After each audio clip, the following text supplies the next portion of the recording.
Good Monday, everyone. Welcome to the BallQuest.com Rocky Top Rewind podcast brought to you by Blue Water Climate Control.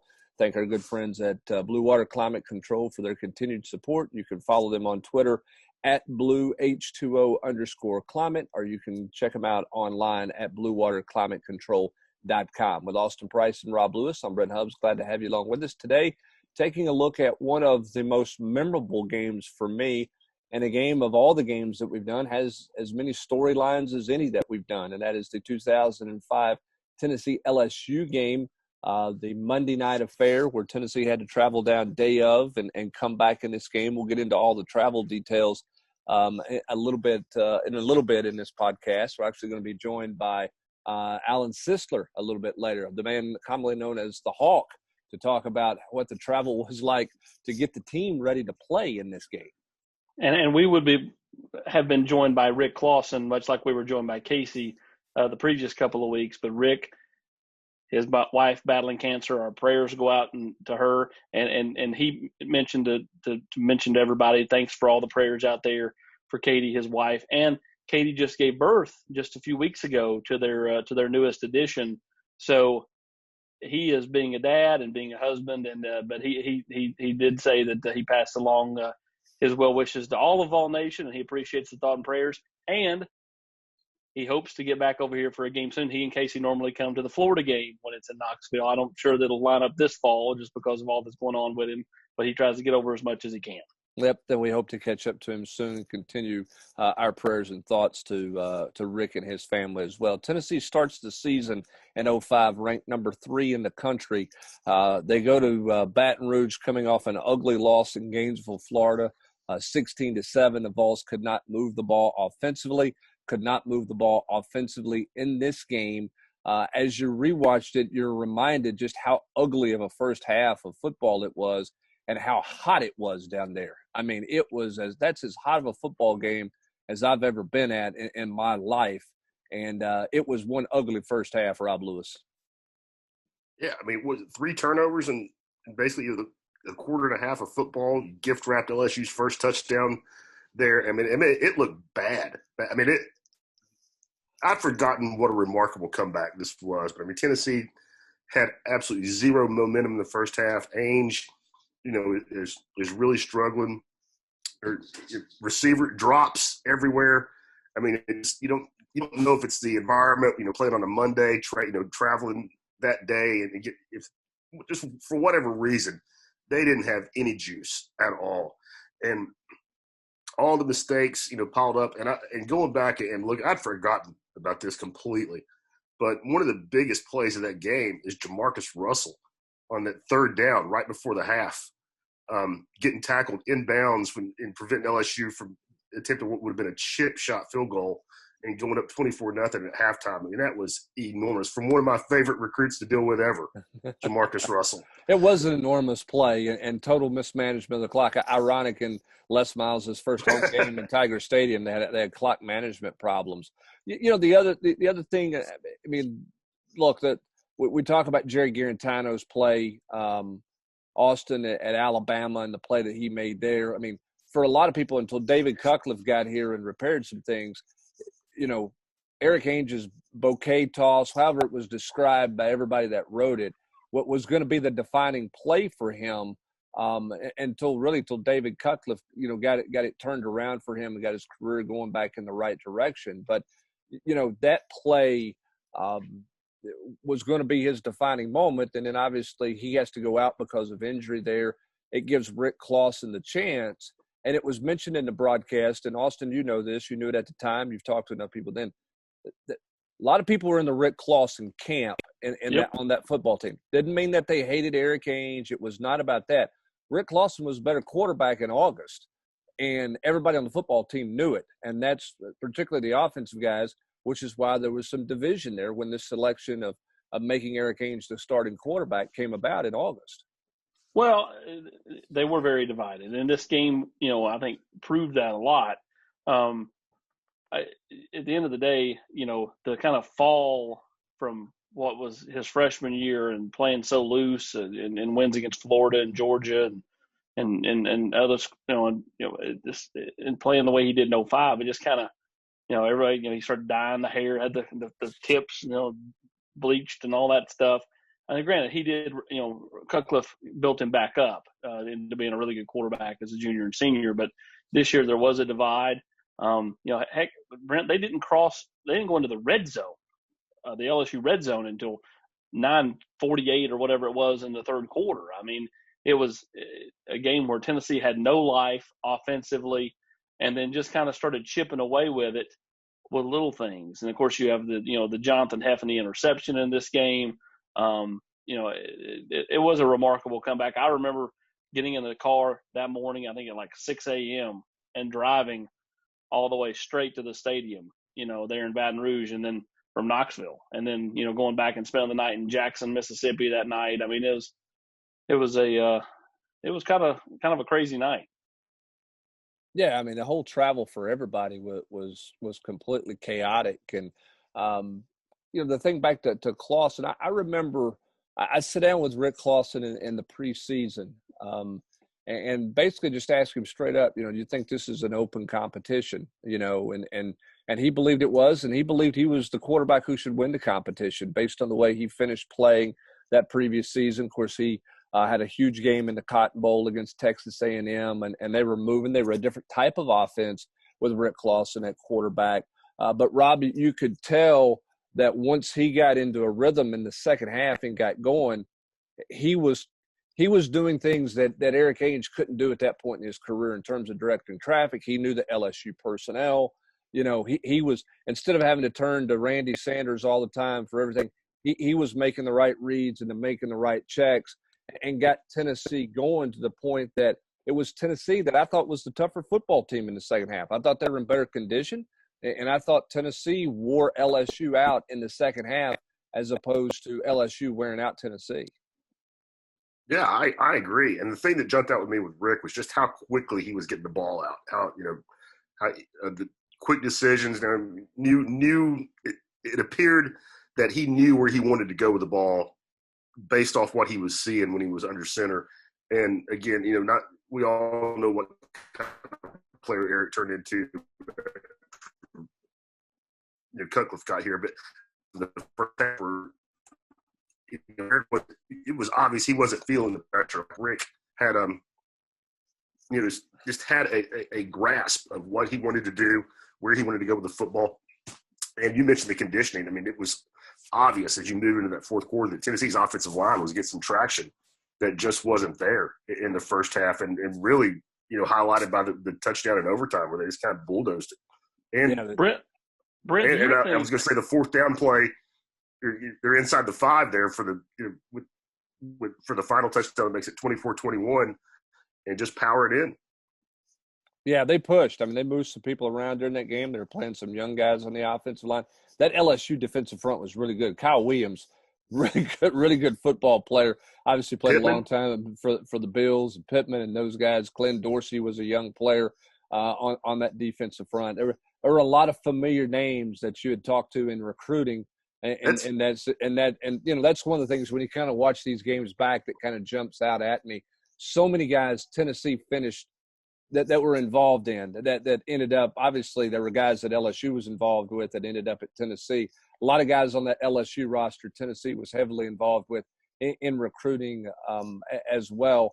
Had the exact same thing occur to me, Hubbard. I mean, it was just one after another. Craig Davis, the wide receiver. You already mentioned, Pittman and Jamarcus Russell. I mean, Tennessee was in deep in that one. Yeah, Chiron Carey was the guy that captivated Tennessee fans. Carey.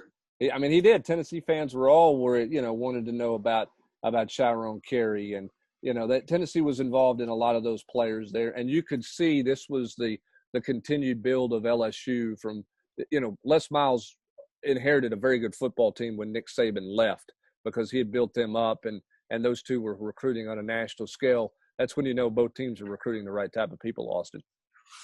Yeah, I mean, you're exactly right. I mean, Tennessee had several really, really talented, high-profile recruits that turned into be really good players in this game.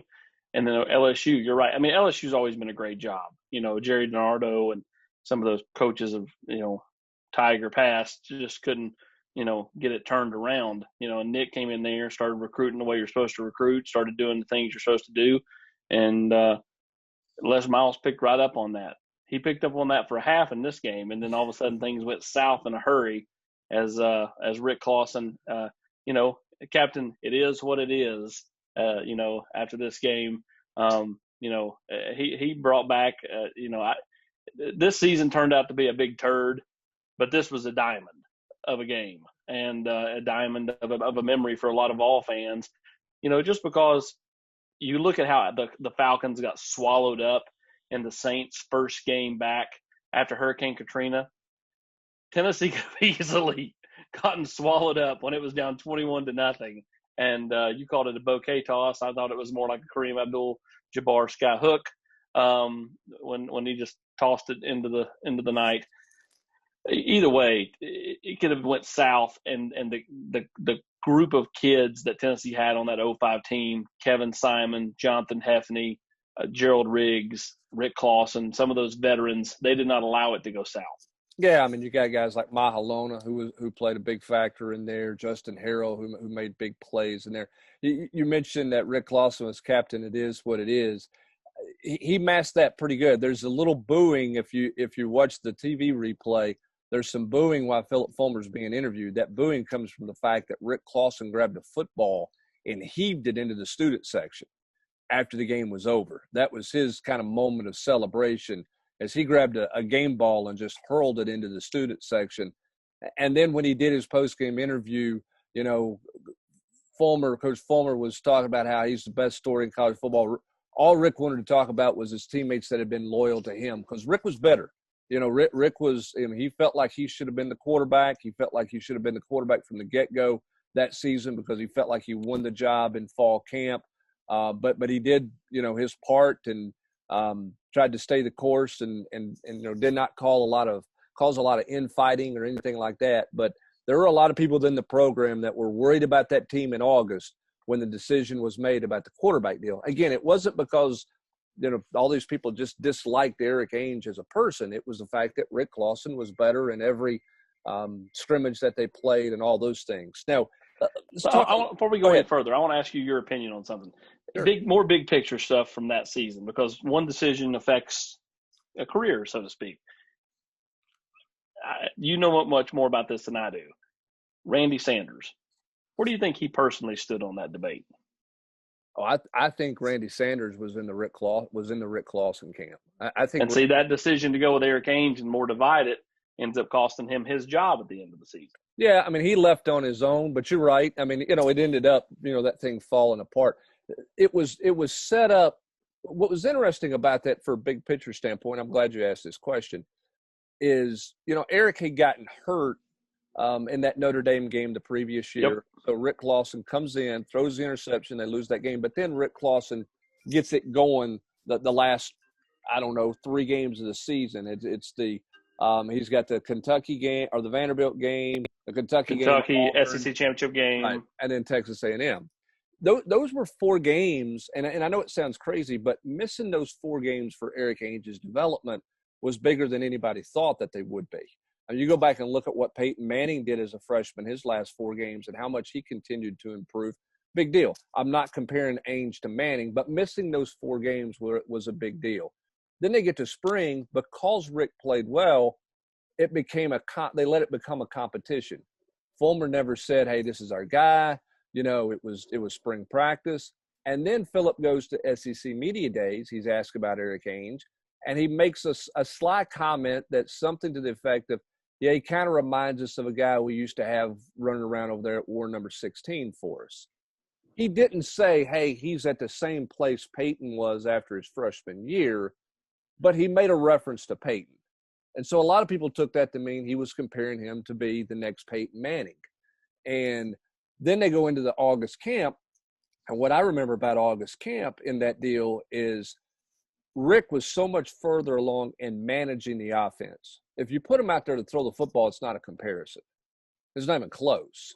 But when you got it in 11-on-11 settings and scrimmages, Rick was more productive. The offense was giving John Chavis problems that Eric Ainge was not giving that defense. And that was a solid defense. And so a lot of people felt like, his numbers after every scrimmage was better. And those were back when it was open scrimmages, Rob. You were there. We were taking notes, keeping stats. And you walk out of that and you say, he was the better quarterback, and that Rick Clausen was the better quarterback.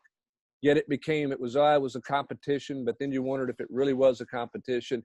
And again, I remember the day he was announced as a starter, some people in the program said, this is going to be a problem for this football team. And it was part of the problem for the football team. I don't think there's any question, any doubt about that. But Austin, you mentioned this. You called it, this was their diamond of a game, and it was a game that I thought, of all the games I've covered, of everything I've been a part of, settings and everything else, I don't know that I've ever seen a team at a greater disadvantage going into a football game and playing a football game than Tennessee was at that night. I'm not going to be critical of what the people of Louisiana were going through at that time, because that's unimaginable. There was no reason Tennessee and LSU should have played a football game that night in Baton Rouge. There was still scaffolding in the stadium where they were doing renovations. The stadium was not even close to being complete. No place for anybody to stay. And the conference commissioner told Tennessee they got to come down day of the game, which is unheard of. I guarantee you Doug Dickey they would not have gotten on that plane and gone down there and played that way. There were Tennessee people not happy about the fact that they had to go down there. They get up, they go down that morning. They go to a hotel. There's no rooms. Literally just laid on bags in the lobby is how they got off their feet at a hotel that they got. And then they went to the stadium early, and it was the heat index of 100 degrees. I think it's one of the greatest disadvantages you've ever seen a team go into. And for Tennessee to find a way to win it is utterly incredible to me. I don't know. With a guy that used to play quarterback at LSU. Yeah, I mean, you're right. The subplots in this game. It made no sense for Tennessee to win this game because it was set up for LSU's night. Okay, that's what it was set up for. And Tennessee ruined the party is what they did. And there were a lot of Tennessee fans that were obviously excited about that. There were a lot of Tennessee people that were excited about that. I'll never forget, I told this story on the GQ. We go into the booth to set up, open up the door to go into the booth, and it's concrete dust. And there's like a piece of metal hanging down where they're going to put up 2 windows in the booth, but the booth is not done. There's basically not a countertop. The countertop's got like cut metal around it. You're going to cut yourself up and everything else. So we go down to the construction area behind the little construction netting and get cinder blocks. And there's a piece of plywood propped up in the booth. And we make a makeshift desk to call the game off of. It was called off of, we were sitting on pallets basically, and we make it a makeshift desk in that booth to call the game. And the LSU people come in, like their SID people and like assistant AD people come in and check on us to make sure everything's good. Hey, you guys doing okay? Of course we walk in. I've got concrete dust all over my dress pants. Tim Berry's lost like 14 pounds because he's sweating like crazy to set up. Bob Kessling's just, beside himself that this is the booth situation. And we were polite enough and said, you guys aren't ready for a game. I can't believe we're playing a game here. You're not ready. It kind of offended the LSU people a little bit. Well, we're doing everything and this, you guys got everything you need. Yeah, we got everything you need. And the guy turned to grab the door, to open the door to leave the booth. And when he did, the doorknob came off in his hand. And Tim Berry had to get a screwdriver, and we had to pry the door open so that the LSU people could leave the booth for our broadcast because he was stuck inside because the doorknob came off, which we just kind of looked at. Yeah, you guys are ready. Rob, remember they had those guys in Austin, you were there. They had those guys and gals in the neon green shirts that said FW on it. They were the fire watchers because there was no sprinkler system. There's no alarm system in their stadium or in their new renovated press box that was taking place there. It was crazy.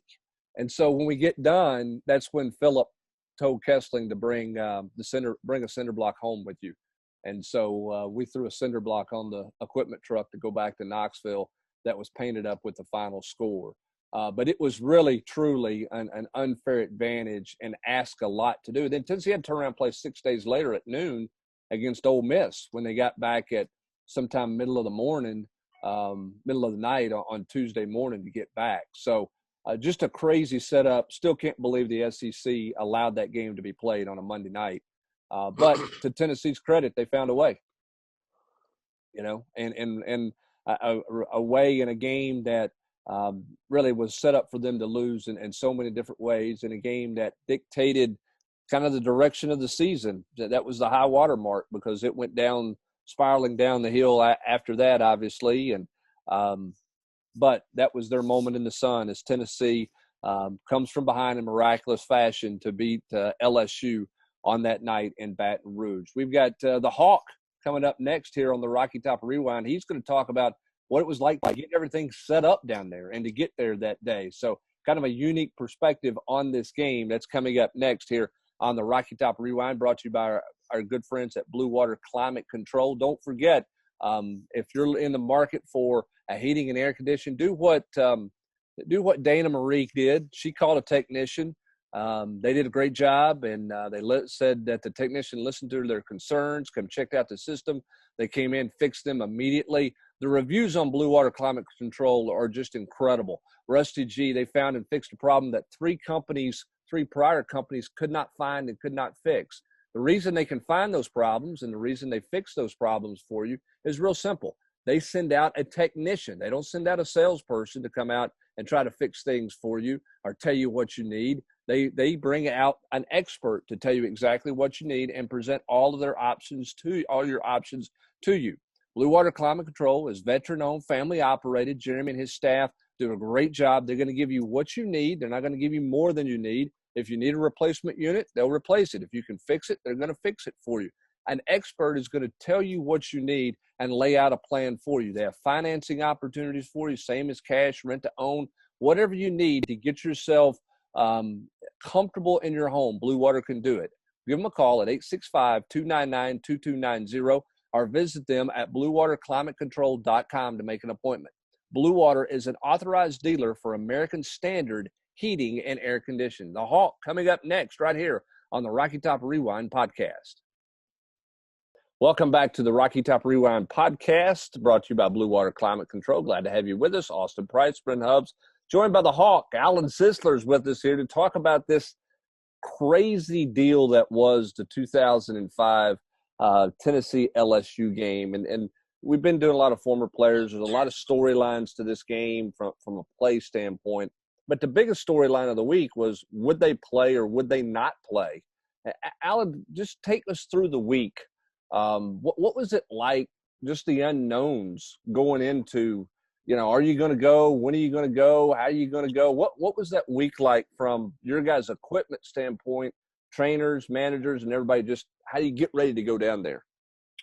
Well, it is tough kind of not having an idea of what you're going to do. But for us, we try to stay to routine, and, we got all our checklists. And once we get word, and we're just kind of ready to load up and go when we go. But obviously with practice and when you got that decision of when you were going, changed from, usually going on Thursday after practice to now you went Sunday morning and stayed in the hotel and got up Monday morning and set the locker room up. So it was a little different. But for us, once we get the word, it's pretty much routine then. But obviously it did change a lot of things. What was it? I mean, there was so much confusion all week long externally on, would the game be moved to Knoxville? Would they play it at a different day? Could they play in an open date at some point in time? Kind of Monday was sort of the last heave ho kind of to get it going. When did you guys know it was going to happen? When did you you mentioned getting a call. I mean, when were you like, okay, we're rolling out Sunday for a Monday game? Well, I honestly don't remember the exact time when we were told, but obviously when we knew it was Monday, then they started meeting, about when travel was going to happen and everything. And they just came and told us, we're going to have to go day of the game. So you guys are going to go, we would still go early, but the problem for us wasn't a problem. Just kind of, we went Sunday, got there late, spent night, got up in the morning, but we had to get out of our rooms so that the team could take our rooms just so they'd have a place to go sit and relax. Because obviously there weren't a lot of hotel rooms there. So we had to get out of there for the team to come take our spot. But, went down Sunday and, got to the hotel, went to dinner that night, and got up that morning, just set the locker room up, and we stayed there all day long. So long day on Monday, being at the stadium all day for a 8 o'clock game or so. So long day. However, you're a better man than me. I've never called Hawk anything but Hawk. So, Hawk, when you got there, there obviously the whole, the team bus gets kind of, ravaged by the LSU fans and all that stuff. When did you kind of learn of all that stuff happening, and then just kind of could you sense that the atmosphere was going to be what it was? I mean, first game back after the hurricane, obviously the Saints had a really crazy atmosphere when they played the Falcons in their first game back at the Superdome. Could you kind of sense all day long since you were kind of stuck at the stadium all day? Well, we were there all day and we set up, and then we let our kids kind of go because we like for our kids to get the experience of being on the road games to different places, whether it's Oxford, seeing the Grove, or wherever. And you never get to come back to these places a lot, so we sent our guys out, and they go up to tailgates and people were feeding them and everything, and they were just like, man, this place is crazy. Of course, we knew it was crazy, but it was different level at this time just because of the circumstances. And I just remember the game and the crowd, man, it was just like in a frenzy almost, So you did get a different feeling just because I think they were just thirsting for something good to happen for them. And obviously down there, football in the home game, what it means. And, Monday night football, that's the cool thing. All our kids and everybody was just, we were Monday night football. So that was kind of special. So yeah, it was a little bit of a frenzy down there with the, how they did the bus and the game and the fans. And obviously they got off to a fast start on us. So it was crazy. It was interesting getting in because I remember that, the traffic in that area was just a disaster to begin with. There were so many roads that were still closed. But then you also had, there were like checkpoints. I mean, you had to get through a checkpoint to get in. They were only letting, certain cars come through and get in that way. I mean, I remember the stories about the travel down for you guys was not easy, right? Yeah, there was a little small plane that went down with a small group, and then Max and the managers and everybody came down on bus. And I think Max said it was around Hattiesburg. I could be wrong, but I think that's what it was. And they had given them a letter, and so you had to exit the interstate. They had a checkpoint, and if you didn't have that letter, then they sent you back across the overpass and back where you were going. So that was interesting, the checkpoints and getting down there, and obviously everything that was going on. Just it was crazy. And I mean, you mentioned all the fans and how important the game was, and it was Monday Night Football and everything. What do you remember about Coach Fulmer and the staff and kind of how they made sure the guys were ready to play? Because there are a lot of a lot of Tennessee fans were mad. Hey, the SEC's giving us the shaft. This is not fair. You're coming down day of. It's a huge disadvantage. That type of thing. What do you remember? Just kind of the circumstances surrounding that. Coach Fulmer always did a good job he was pretty steady with routine and everything. I think we just tried to stay best routine we could outside of travel, which was out of everybody's control. But, he was pretty, even keel and just kind of, we went about our business and just tried to keep everything as routine as possible. But, I think early on, remember the game, gosh, we were dropping passes. It was just, you could tell everything was a little bit out of sync and out of rhythm, So it took us a while to kind of settle in a little bit. And, but they did a good job. He stays pretty even keel to keep everybody, not getting chaotic and seeing him frazzled or whatever, So, everybody kind of followed his lead in that regard outside of the things we could control. When Tennessee starts to make that comeback and they insert Rick Clausen, take me through the mood on the sideline. What was that like? What was Rick like, going in? Because obviously it was more than, just a game for him because he's going back to a place that he's career, and all of a sudden he's, being given the ball with a huge hole in that raucous atmosphere. Yeah, Rick Rick was like a coach on the sideline, so he kind of always stayed in the game mentally and was ready. And Rick's a pretty calm guy and relaxed guy, and he had really played good all preseason, and so it wasn't a surprise for him to come in and do okay. But for that situation, I can remember after Ainge's interception in the end zone, it was made it 21-0 for the half, and like when I say frenzy, that place was.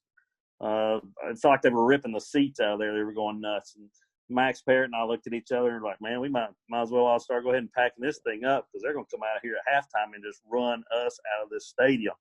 And Rick went in and kind of settled things, and we got in at halftime.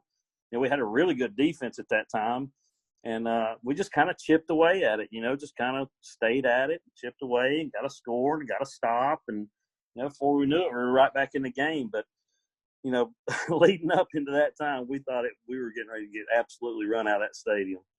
It was I told a story earlier on the podcast about how the stadium wasn't done. From a locker room standpoint, I think it was fine for you guys, but there was scaffolding in the stadium. The right. box wasn't done. And, the Vol Network, we brought a cinder block home as a souvenir from there. And Coach Fulmer always played it right down the middle. Hey, we're going to do what we need to do. If that's what they say, we'll roll out. We'll play in the middle of a parking lot at midnight. We don't care. You tell us where to be, and we'll be there.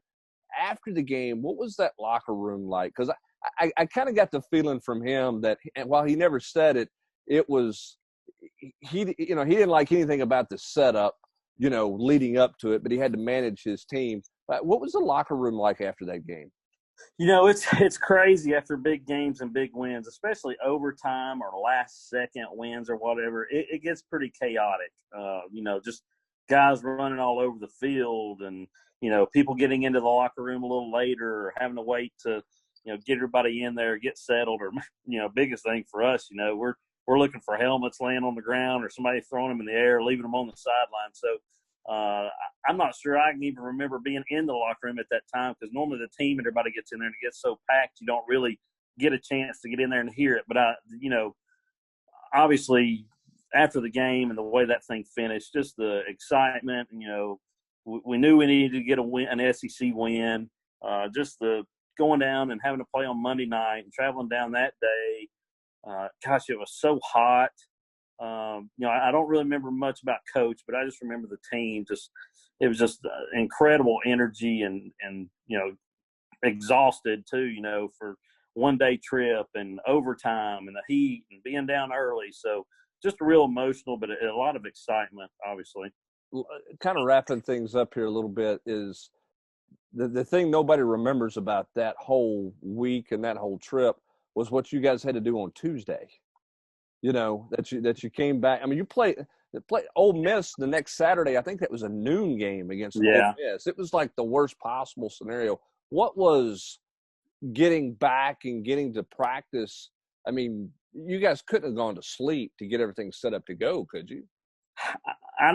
We may have got a couple hours in between, but I mean, once you get back and you get at that time, normally you have a Sunday and you get the laundry going, you get the truck unloaded, and you work about 3 or 4 hours and everybody goes home. Well, heck, that time it was like, we're going right out to the practice field, to do whatever we need to get done today. Obviously it wasn't a big day for us or whatever, but we had to get everything back. And I'm not sure at that time if we had, I guess we still had game and practice helmets, but still you had a lot of guys that, had their gear and their cleats or whatever, that you had to get right back out and go right at it again. So if we did sleep, it wasn't much. And unfortunately, a lot of those, you don't have a trip like that very often, but, like a late trip back from Arkansas or something like that, when you got to turn right back around and get everything ready. But that one was a little different. That was really quick.